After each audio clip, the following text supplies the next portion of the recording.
এই আউটপুট, এখানে এল, এখানে নিউট্রাল, আর এটা হচ্ছে আর্থিং। এখানে নিউট্রাল, এখানে লাইন। এটা হচ্ছে ইউপিএস এর আউটপুট।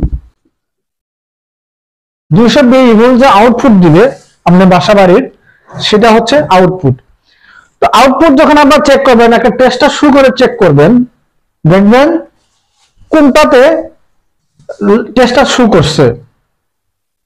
তখন ওই ফেস্টারটি একটা 3 পিনের, মানে 3 পিনের যে সকেট গুলো আছে, 3 পিনের যে সাপ্লাই প্লাগ যেগুলো আছে,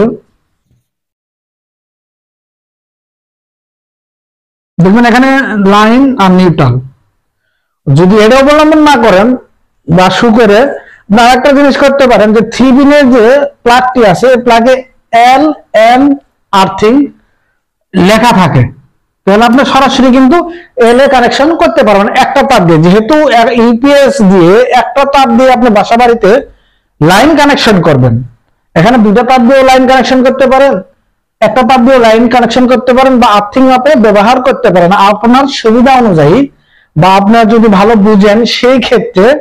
আপনার যে ভালো যদি সেফটিও দিতে চান, বা কোনো সেফটি যদি দিতে চান, সেফটি হচ্ছে আর্থিং আপনি কানেকশন করলেন, বা নিউট্রাল ফেজ যদি আপনারা ব্যবহার করতে চান, সেটাও আপনারা করতে পারেন, বা একটা তার দিয়েও আপনারা কিন্তু লাইন কানেকশন করতে পারেন সুইচ বোর্ড পর্যন্ত।